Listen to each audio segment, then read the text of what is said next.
When I was 6 years old, my sister died at home in a tragic accident. I was there.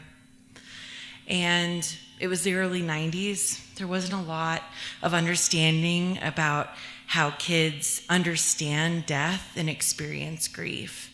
And because of that, it took a long time for the adults in my life to really understand what I was going through. And eventually it was recommended to them that they find age-appropriate resources to help me understand death and to help normalize the experience for me. But the thing is that there weren't a lot of really great resources. So I ended up being given books like Anne of Green Gables, The Secret Garden, The Little Princess, and I was also given this doll named Samantha, and she was an American Girl doll. And for those of you who don't know what an American Girl doll is, each one comes from a different time period, and they have a set of books that describe their life. So you have this doll, and then you have this book that describes their life. And Samantha was a Victorian orphan. And I'm sure the thought is that Rachel Ann has brown hair, Samantha has brown hair. Samantha has dead parents, and Rachel Ann has a dead sister. Samantha goes to school and doesn't lie to her friends and say there's dead people buried in the backyard. Hopefully Rachel Ann will stop doing that. So they gave me these books, and I become completely obsessed with Samantha, Anne of Green Gables, these stories. But instead of it normalizing death for me, it made me want to be a Victorian orphan. I wanted to be a Victorian orphan so bad.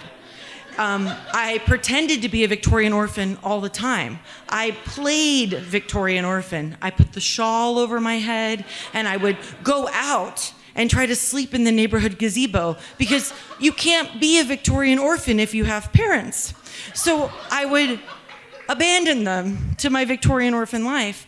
My best friend who lived in the neighborhood, Corey, I would call her up and I would try to persuade her to play Victorian orphan with me.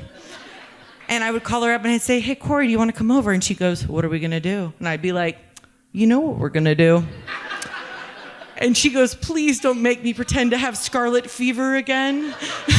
Because it's just so, it was just what I wanted. There's a picture of me with my siblings at a national park in the middle of July wearing a gray wool dress, black stocking and braids, just standing there.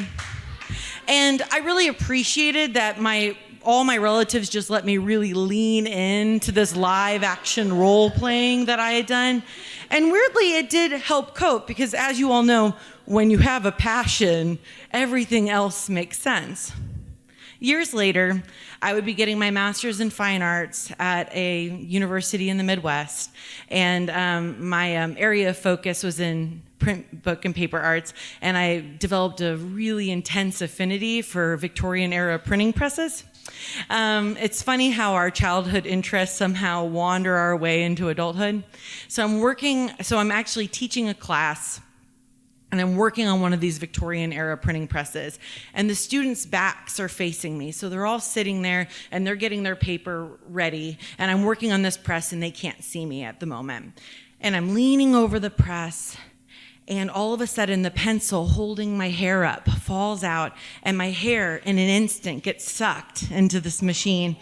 And in a moment, I grab my scalp, and I'm able to get the machine off, and my hair is just snapping as it gets sucked into the machine. And I'm able to get it off, and I'm able to walk out of there before they even realize what's happened, right? And, of course, thoughts of OSHA violations are going through my mind. And I get into the bathroom, and I'm looking in the mirror, and I'm doing that thing that happens when something really scary happens, where you go, what just happened? And you start to assess the damage, head, shoulders, knees, toes, is everything there? I'm looking at my hand, and I'm realizing in that split second, I knew to grab my scalp, to not grab my hair, because if I grabbed my hair, my hand would have gotten sucked into the machine and gotten mangled. And if I hadn't grabbed my scalp, I would have been scalped. It would have pulled my hair into the machine. And then I realized that the reason I knew exactly what to do was because Samantha, the Victorian orphan, had a friend named Nellie, but she didn't have rich grandparents, so she had to work as a child laborer in one of the Victorian factories.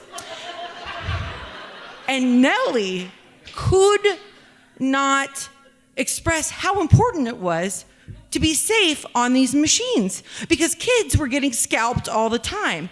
And me and Corey would live action role play working in one of these factories over and over and over again. And somehow that moment in my childhood came to me and kept me from really hurting myself.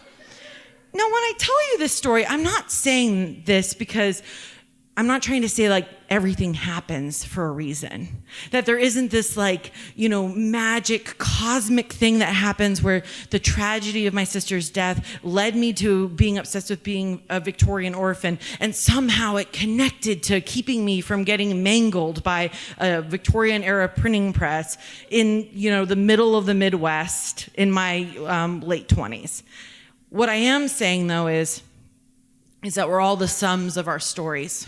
We're every piece that happens to us. And every little thing that happens to us, we carry with us. And horrible shit happens. Bad things happen. And you want to know what? There isn't a big reason for it, right? But we carry those experiences with us. And when we survive something, it comes back to us, right? It surprises us. It helps us through something else. And I know this past year and a half, we've all been going through something. And for a lot of us, we might not have looked in the bathroom yet and assessed the damage to say like, okay, what has changed? What's different? But one day, what's happened in this past year and a half is going to come back to you and surprise you. Something you've learned, something you've survived will be there. And I'll be here ready to hear your story. Thank you.